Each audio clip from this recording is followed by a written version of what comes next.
గుంటూరు నగరపాలక సంస్థ పరిధిలో మోతీలాల్ నగర్లో ఉన్నటువంటి పేదల్ని పెద్ద ఎత్తున పోలీస్ బందోబస్తుతో రైల్వే, మున్సిపల్, రెవెన్యూ అధికారులు ఇల్లు కూల్చడం మొదలుపెట్టారు.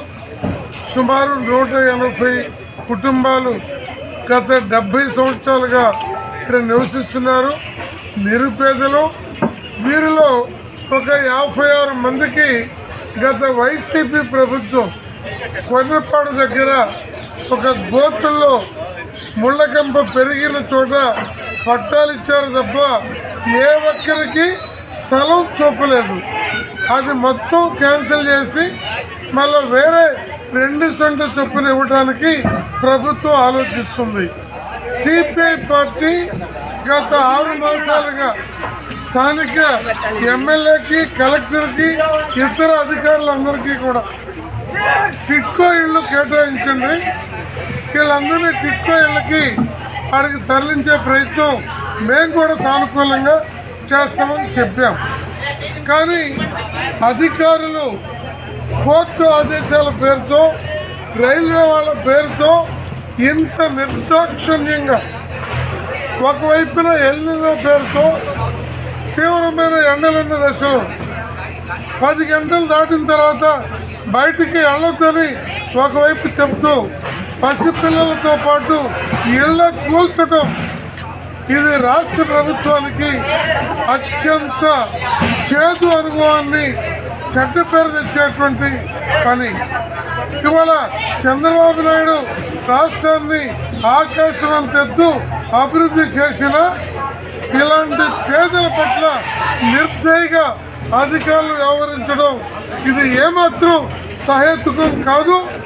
వీరందరినీ యుద్ధ ప్రాతిపదికన 12 గంటల లోపు వాళ్ళ సామాన్లతో పాటు వాళ్ళకి టిట్కో ఇళ్ళు లేదా రాజీవ్ గృహకల్ప ఇళ్ళు అవి నివాసయోగ్యంగా ఉండే పరిస్థితిలో పెట్టి వాళ్ళని షిఫ్ట్ చేయాలి.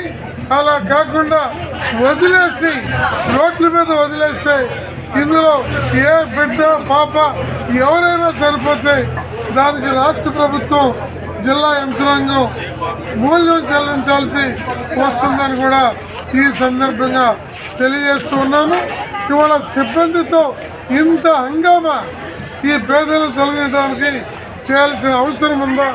రాత్రి 8 గంటలకి కలెక్టర్ గారికి చెప్తే నాకు టైం ఇవ్వండి, నేను ఆలోచిస్తాను అని చెప్పినటువంటి కలెక్టర్ గారు ఈ విధంగా కూల్చివేతకి అనుమతించడం అనేటువంటిది ఒక యువ కలెక్టర్గా, ఒక ఐఏఎస్గా ఆయన తప్పు చేస్తున్నాడని మాత్రం నేను చెప్తున్నాను.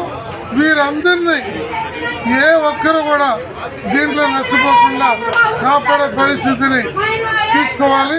అలా లేకపోతే ఈ పేదల ఉసురు మాత్రం ఖచ్చితంగా తగులుతుంది. వెంటనే వీళ్ళకి రెండో వైపున అధికారులందరూ చోద్యం చూస్తున్నట్టుగా కూల్చడంతో సంతోషపడకుండా ప్రతి ఇంటిని రాజీవ్ గృహకల్ప కానీ లేకపోతే టిట్కో ఇళ్ళకి కానీ తరలించి వారికి రక్షణ కల్పించాలని కోరుతున్నాం.